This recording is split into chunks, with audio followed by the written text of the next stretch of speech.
very beautiful mulatto woman, of course. Mulatto aesthetic, very beautiful woman. But beauty is very common, especially with mulattoes. So it's like, well, what other talent does she have? Can she sing? What is she known for? I don't even know what the hell she's known for. But I do know that she was married to a man, Robin Thicke. Robin Thicke, who was like a R&B singer or something. He had a couple tracks, Robin Thicke. So I know the guy who she was previously married to. I think she has a kid with the man. I think they're divorced or whatever. But we're going to talk about this lady here, okay, and kind of the identity component, because she has a black father, white mother, mulatto, okay, biracial, whatever term you want to use. But she identifies as black, which is more than not the common case, right?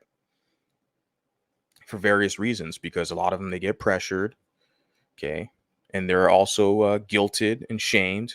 In fuego. First Yes, of all, you named your son Fire. this is true. That's He was amazing. a fire in my belly. Yes. I was.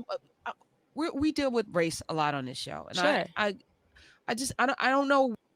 Said she deals with race a lot on the show. Really? You're a black woman, though, right? You do a lot with race on the show? Oh, wow. That's surprising. Doesn't the Breakfast Club do as well? The Breakfast Club, they're like a hip hop show, but they always talk about race. And they got like, you know, one mulatto, one Blasian, and then the guy Charlemagne, Charlatan, the fraud, right? The Breakfast Club. Where you sit on this, because Mm. I know that your dad is black, right? Right. I don't know where you sit, because you don't really have to. Do you have No, to I sit? do. I mean, Do you have well, to? I've always been black. I mean, that's period. My mom, who is white, So her mom's white, dad's black. She's like, "Oh, I've always been black." But you look at her, guys. Do you see a black woman? Now we know black, African in Africa. They're gonna say you're asking black, okay? In Africa, most of them, because they have integrity, they have a culture, right? But in the African Americans, right, the one drop rule is very prominent. So they're gonna look at her like, "Oh yeah, you could come to the cookout with us," right? Of course, there's stipulations attached. Now we know overwhelmingly black men are gonna say, "Oh yeah, she's black too," because they're trying to claim Latinos and Hispanics, right? They're trying to claim Latinos and Hispanics as being black. You got a little tiny percentage of African admixture. Oh, well, you black too. That's the one drop rule, or they will literally claim everybody, you know. Oh man, the original people of China are black. They'll claim everyone. It's crazy, but she doesn't look black at all. She clearly looks like a mulatto. She looks biracial. She even got blonde hair here, guys, you know. And, she was the one who always said, and that's her real hair. She got the good hair. Ain't no wig. That's her real hair, right? But even her facial symmetry, her kind of bone structure, cheekbone, etc. That's not a negroid face. Like this is clearly someone who's you know, mulatto. And what I want to say on that, yeah, so the black guys will accept her because they want access to the box, right? Now, black women will accept her if she lets those women punk her, right? But when she gets if she gets a black man that those dark skinned black women want, all of a sudden they're gonna outgroup her and tell her she's not a part of the club, she's not black, right? We all know this is what happens, right? "You're black. The world's gonna see you as black, and you need to know that." And So her own parents, her mother told her the world's gonna see you as black, you're black, you gotta know that. Damn. Did her mother do her a disservice? Now I think she's a Gen X, I'm pretty sure. The generation above me. I'm a millennial. My mom never forced this one drop rule bullshit telling me I'm black growing up. Never. It was always just be a good person. Okay. Associate with the right people. Do good. The patriot thing came in for sure. Like be a good American or be a good Christian, because I was definitely brought up Christian. Those were the values in my household. And I'm dual heritage, a black family, white family. So it was never forced on me to just only solely, oh, the world's gonna see you as black. No, as a young age, at a young age, my mom kind of laughed at it as an adult later on, but she remembers a story where I was called a beaner when I was like 7 or 8 years old by one of the local neighbors in my neighborhood. So I was a kid, 7 or 8 years old, and I was called that slur. And that slur is geared towards people who are Mexican. It's a Mexican slur.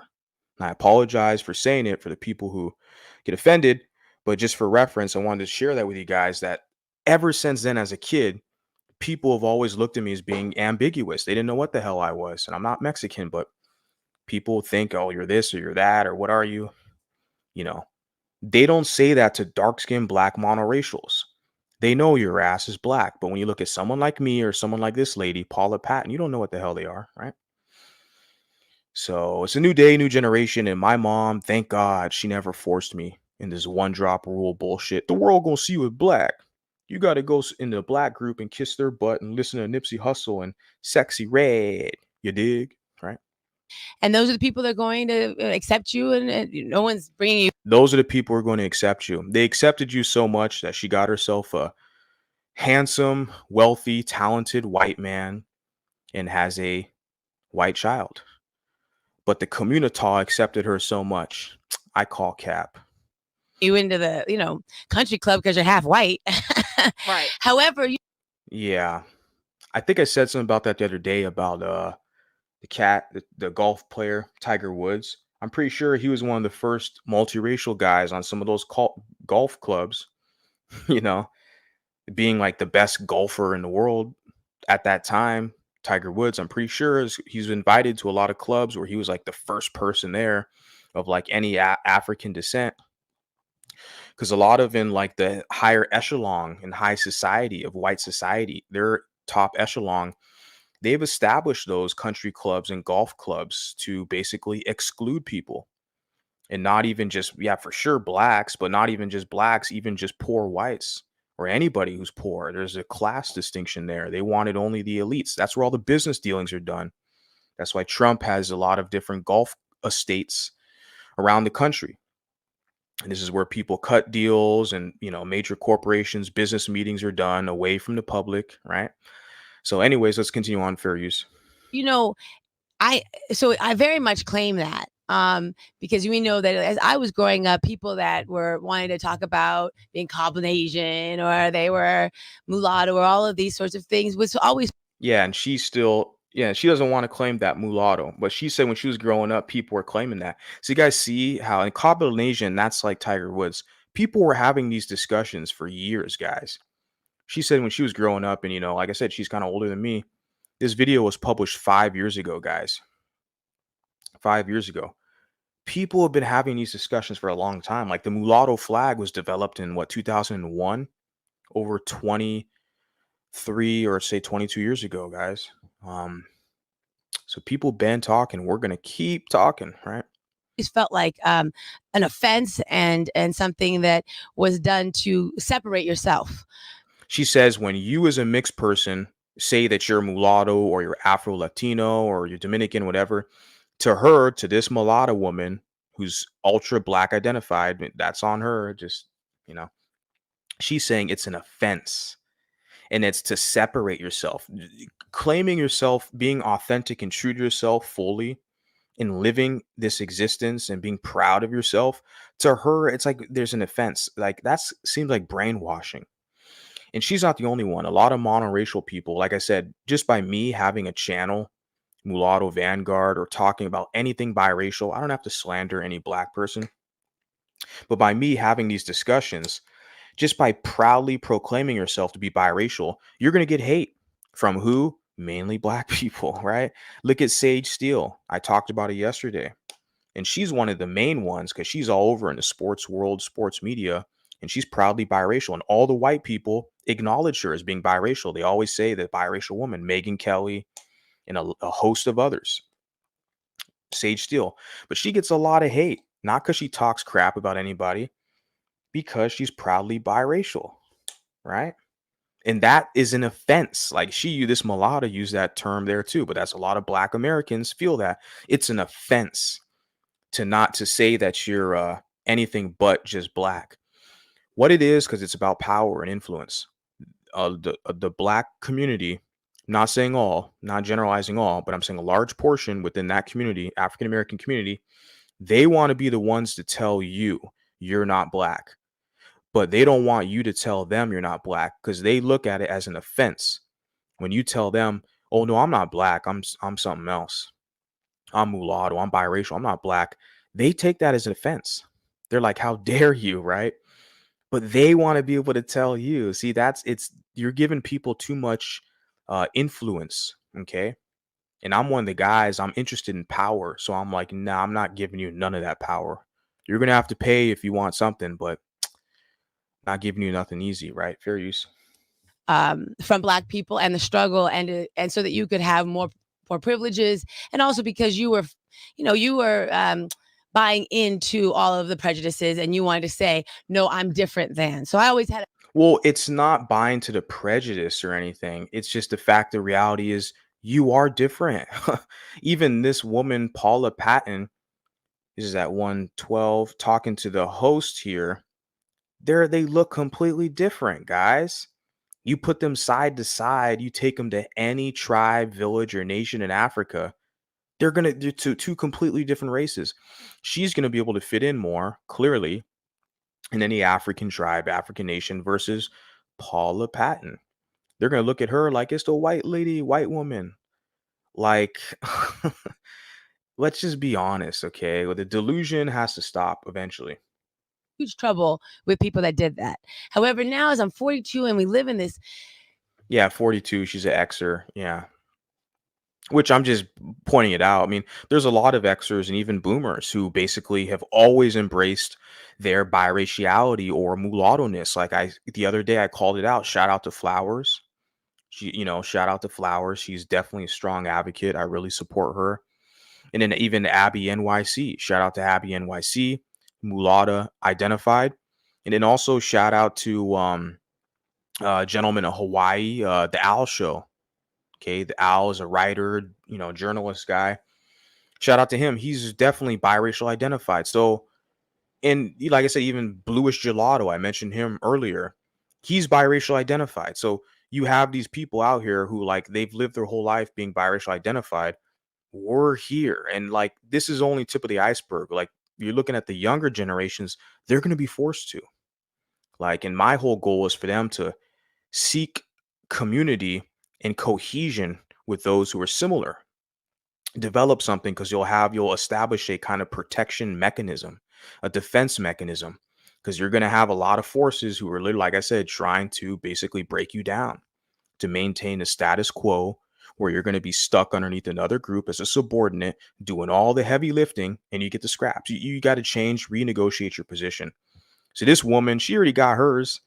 She's kind of doing that whole communitaire tradition where she's like, I got my bag, I got mine. So you got to go get yours. Like she got her white man, which I'm not hating, whatever. That's fine. She's married, has her shit. But don't turn around and try to, spread this one drop rule bullshit on the rest of us. We're not buying it. And you can try to shame me all you want. Like they're trying to say they're different. Yeah, we are different. Looking at me, you can look at me, hear my voice. I'm a lot different than a monoracial black person and a monoracial white person. I'm a lot different. Yeah. Yeah. Because I'm actually true to myself and authentic, and I can articulate that. So let's continue on. Age with young people where you see fluidity with gender, with sexuality, that I would. And that's the thing. They're okay with the fluidity in gender and sexuality. That's what I said with these type of people, these groups, they're okay with all that. A man can cut off his schlong and pretend to be a woman. A woman can, cut off her breast and pretend to be a man. They're okay with that. As soon as you start talking about this, I'm mulatto, I'm not black, I'm not white, I'm the fusion, which is a different entity, different. You're differentiating something. All of a sudden, with the race thing, it becomes iffy with these people, right? Too bad. They're going to have to get used to it. Okay. Because we're sitting back and letting all these people play all this gender stuff and sexuality stuff. They're shoving it down our throats. They're telling us we got to accept it. Okay. Too bad. So now we have mulattoes here who are embracing it full force. Too bad. Okay. You're going to have to deal with it now. So, yeah, fair use. really, I'm like, wait, let's also tell the truth. Right. I don't need to deny what I am. No. Right. And many Black people have many things running in their veins. And that's, you see that many black people have many things running in their veins, right? We're all mixed. Just come back to the community and be my mule. See that? We're all mixed, because that's what it's funny. Like, you have a lot of people who entertain those characters. You think of the space that's no longer around. It was called the Golden Sphere. Now, when I first heard of the Golden Sphere, I literally thought it was a space for mixed people, or biracial people more specifically. I literally thought that's what the whole premise of the space was. I was hoodwinked. I was fooled, you know? And I got there after about a week or 2 weeks. I looked around. I was like, wait a second. This is a black space, and you have black people who are pretending to be mixed. What kind of weirdo shit is this? And we know that's common in their community, where now you got black people, black Americans, who are pretending to be Indians. It's very weird. Like, that's very common in their community. It's like, why are mixed people playing around with this shit? Don't you kind of want your own thing?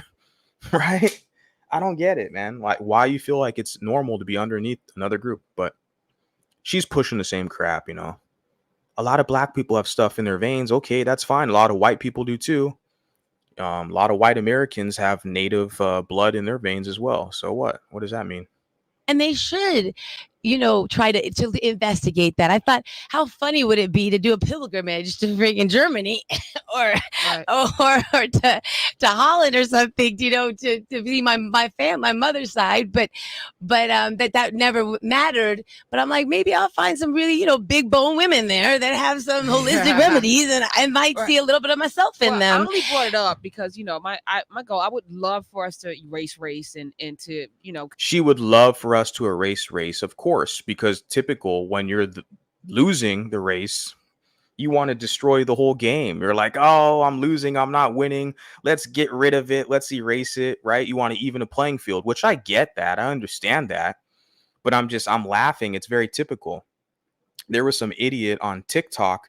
His channel name is Abolish Race. And he was following me. He's like, why are you even over here? He's like, oh, I just want to study mulattoes. Then he did like a hit piece. He did a video talking shit about me.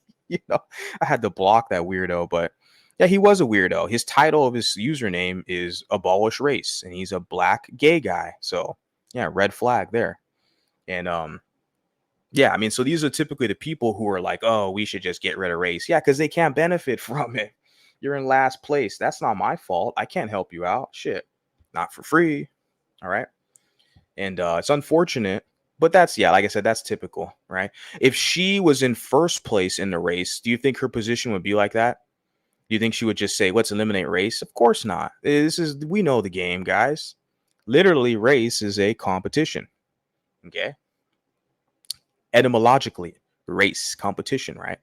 And of course, when you're in last place in that competition, yeah, let's just get rid of it and start over or whatever. Yeah. Good luck. because it's a made up construct to begin with. I agree with you. Talked about this a She lot. said it's a made up construct. And of course, she agrees. Now we know, yeah, I don't know her, man. Like I said, all I knew is she's a pretty mulatto. She's married to Robin Thicke, who he's an artist. I don't know what the hell. Let me do a search and figure out what the hell is she known for. Because I've seen a few pictures of her here and there, but there's a lot of good pictures of people here and there.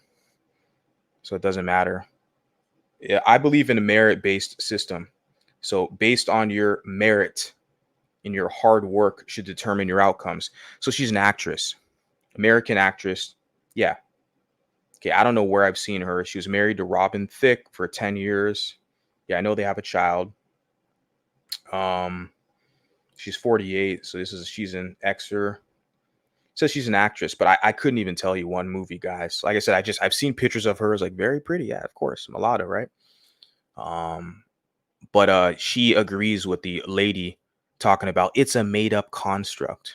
Yeah, sounds like some liberal bullshit. Whatever. Eartha Kitt's daughter, Kit Shapiro, is a friend of our show, and that she's able to walk through the world and not have to ever claim anything. And I only brought up because Julian can also walk through this life and not have to be seen as a black man. And I guess I don't have trouble with that, because I'm like, I guess it's a good thing because you could be the spy in the room. I mean, as long as you're helping. See, you could be the spy in a room. She has trouble with that. She's like, it could be a good thing. You could be a spy in a room. Why would you instill that in your child to be the spy in a room? See, I'm not a spy. I know that's what the black supremacists will say. You're an agent. I don't trust you. But don't leave me. Don't go with Massa. Just let me pick on you because you a half breed. That's what the black supremacists will tell you, right? You're a spy, an agent, but they still want you around, because they need a punching bag, right? And I'm telling them, fuck you, you people got paid. And but like I said, with this woman, where she's basically saying like for her son to like it could be a good thing to be a spy. Like, why? Don't you want your child to just exist and like get along with their peers and be accepted and have belonging, right? Because usually in high school, that's when you go through those trials of like belonging and acceptance and stuff. Like, there's a lot of things that go on in your adolescence, but I feel like if you have good parenting, you can get through most of it. Doesn't always work out that way, but I feel like a lot of people can get through it. But I don't know. That's an issue. She's talking about her son. It's a good thing he looks kind of ambiguous. He doesn't look black, but he could be a spy for good. Really? That's not cool. Us. I don't like. I'm like, yo, little homie, you're gonna have to go there and tell me what they're telling you. Yo, little homie, you have to go there, tell me what they're telling you. See that? And she's joking about it. To me, I'm not laughing though. I'm not laughing. You want to weaponize your own child to serve some liberal pro-black agenda? I just, to me, it's not like a laughing matter, right? Fair use. What are they saying about us in that room? We didn't ask to be born, right? This is true. However you are, I'm just. But here's the thing: is that advocacy. I talked to him about it. It's. I just think that for those who don't have that blessing, it's an unfair thing. It's blessing, an unfair thing. What blessing is she talking about? Not looking as black. What is she talking about? A blessing? She called it a blessing, right? Not having those negroid features to be detectable. Like I already gave an example throughout my life. Like I said, when I was a child, like 8 or 7, I was called a slur. But even as an adult, I was working at a motorbike, like a dirt bike event. I remember a white guy called me another slur, but it was for his like Latinos. And I just kind of looked at him and laughed, like, because it's like, how am I going to be offended? Like, I'm not even Latino. What the hell? But he thought I was, I guess. But yeah. That was a few years ago, several years ago. But now, since the emergence of mulattoes in prominence in society, from everything, like I said, from Mahomes to Obama to even Kamala Harris and all these positions, it's like now people really taking notice of us. And a lot of us are getting a lot of hate from all sides. So, but yeah, let's continue on with this. About done. Clearly, I've absolutely had advantages because I'm light skinned. We know this. It's more comfortable. You've had advantages because you're light skinned. Why don't you embrace those advantages? Why not? That's the thing. Like, why are you feel guilty or guilt tripped into that? Because when you have people who are dark skinned and they have talents, or if they have advantages, do you ever see them relinquish those advantages for light skins? It's so bad now. These light skins are so fucking punked in America, where they're doing all the dirty work for blacks. The blacks never have to feel sorry for their advantages. You have it to where now a lot, like I said, I talked earlier about this guy who basically was talking about going to the Dominican Republic to get himself a mixed woman because he feels like mixed women don't like him in America. And I'm like, it's not your how you look, it's just your performance. You're not a desirable man. Make yourself a catch. Like, why do you need to jump on a plane to the DR to get a woman? Like, that doesn't make sense to me. Like, you know. But like I said, the reason why that is because he's been cucked. Because he acts like he's a black. He thinks he's a black. He grew up or was raised around these blacks.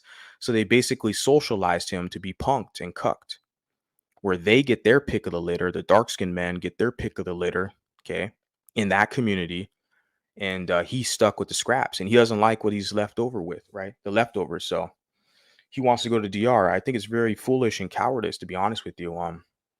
But like I said, none of those dark skins ever have to feel sorry for their privileges, getting the local hood rats or whatever. You know, they never apologize. But you have all these light skins, they're guilt tripped. Even her, she's guilt tripped. You know, light skin privilege, but she got herself a white man, so she's good, right? I just don't.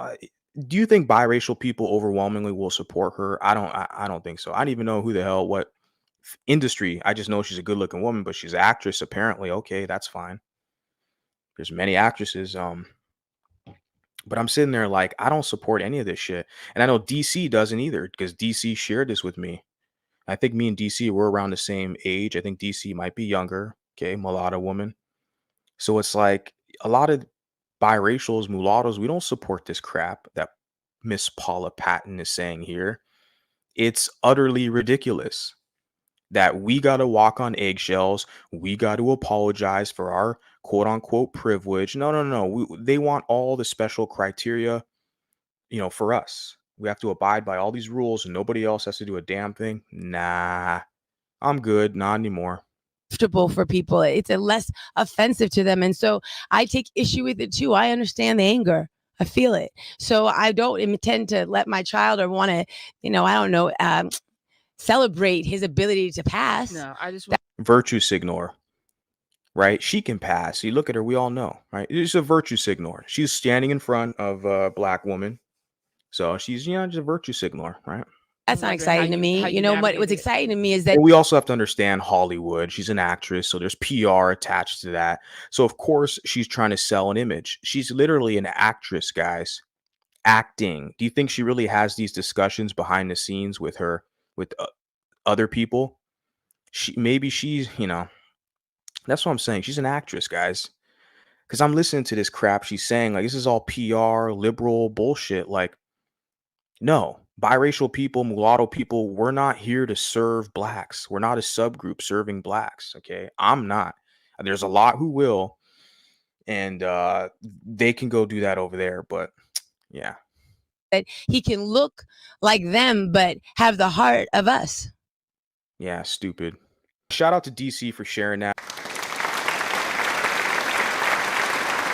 About this guy talking about Sage Steele, because see, they're invested on getting mulattoes to identify with them because they're losing like a ton of support, right? So it says here, he's a black guy. I really don't understand why black people are offended by Sage Steele choosing to identify as biracial. It doesn't make sense to me. We are really group thinkers. Sad. He puts here, I like this comment. And he put here, we both know it's not just about how she identifies her race. It's her general perpetual anti-black sentiment. You see how they attempt to put you on the defensive. This is a strategy that these pro-blacks, Afrocentrics will do. They will throw an accusation in your face, say you're anti-black, you're racist. They'll do that to put you on defensive, right? When it's really them who are the racists, right? Pro-black. Just the idea of just being pro-black, you're a racist. Because if a white person says they're pro-white, you'd call them racist. So what makes you think it's okay for you to be pro-black? Well, because you're a racist, right? But he says perpetual anti-black sentiment. He never mentioned one god thing in this video that Sage Steele did or said that was anti-black. 7-minute video, no sources, no citations. You see how they do that? The level of unprofessionalism. And we know he's a liberal shill. He used to work for the Young Turks. They probably let his ass go because they knew he was unprofessional. But I'm insulted by that he actually had the nerve. I wanted to talk about this yesterday when I did this clip. You watch the whole clip. The fact that Sage Steele identifies as biracial, to them, as you heard Paula Patton say, it's an offense. They're offended that you're not fully under their influence, sucking up to them, begging for their acceptance. They're like, well, you think you're different and special, But he said perpetual anti-black sentiment. What the hell has she said that's anti-black? Like, her parents are still married. Sage Steele, black father, white mom. They're still married. And she has a great relationship with her parents. Not all of us can say that, And it's like, I've never heard or seen her say anything anti-black, and you haven't either, because she hasn't. You can sit for me. I'm the bad guy. If you want to poke at someone, poke at me.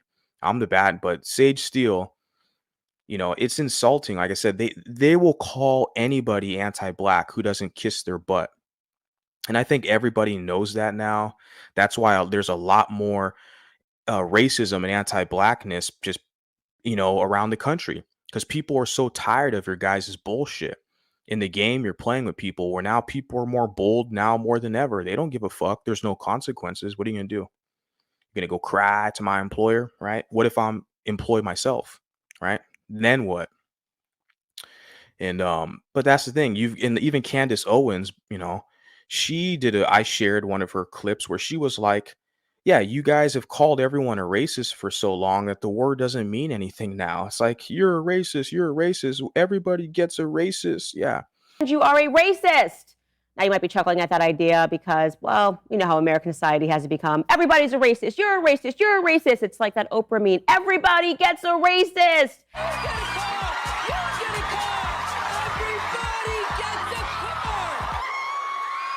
And now, of course, the word has completely lost its meaning and nobody takes it seriously because why should they? Why should they? When you overuse terms, they just lose their meaning and their depth. And nobody's scared to be called a racist anymore. If everyone's a racist, then nobody can be a racist. There's no effect. It doesn't mean anything. You guys have overused it. And like I said, I take offense to it when he talks about Sage Steele. Nothing in the damn video he highlighted that she did that was right. He put here perpetual anti-black sentiment. Nothing Sage Steele said or did. He didn't provide any sources, but he's going to fix his lip and type this here. It's typical. They're trying to put them on a defensive. So you got to defend yourself. You said some anti-black. Well, what the fuck are you going to do about it? You're going to cry to white people? Okay, let's see what they do. And I'm just insulted by it. But yeah, like I said, it's a liberal pro-whack. And he puts here, brother, you're making it sound like there is a rule book that black folks live by. And we know that there's no code of conduct in their community, right?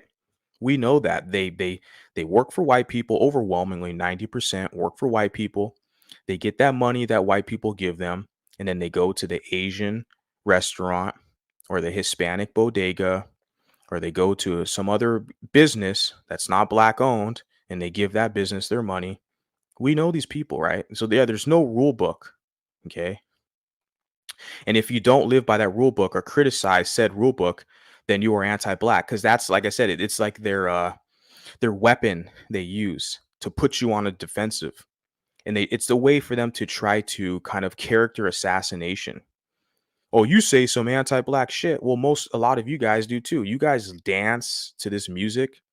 Like I already demonstrated, you got Sexy Red talking about her pussy's pink and her booty hole's brown, and all the other thuggery music they dance to.